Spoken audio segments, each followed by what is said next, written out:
In today's video, I'm going to teach you how to use Notion on Apple Watch with shortcuts, calendar, and reminders workarounds.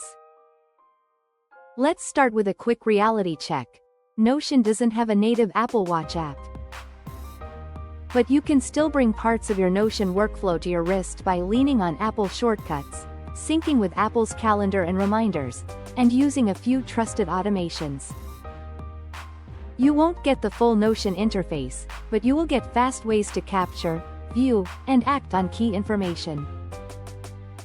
First, Apple Shortcuts. This is the most immediate way to interact with Notion from your watch. Create a shortcut on your iPhone that adds a quick note or task to a specific Notion database. Then, make it available on your Apple Watch and trigger it with Siri. For example, you can dictate, "New task," follow up with design, and have that text land in your Notion tasks database with the current date and a default status. Keep the shortcut simple, one clear input, one destination, so it runs reliably on your wrist. Test it on your phone first, then run it from the watch to confirm the flow.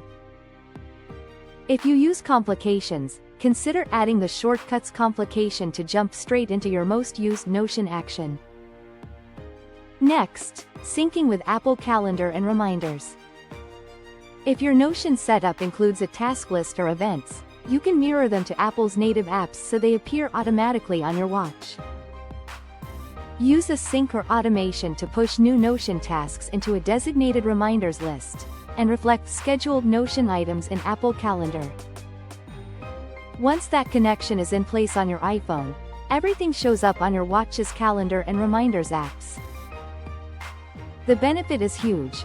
You can see what's due, get notifications, and even complete items from your wrist, and then have those updates flow back to Notion via your automation. To make these bridges seamless, many people rely on third-party automation platforms such as Make or Zapier. Set up flows that watch your Notion database and create or update matching items in reminders or calendar, and vice versa. Keep field mappings consistent, titles, dates, and statuses, so you don't end up with duplicates or lost data. Start with one database and a single reminders list to keep things tidy.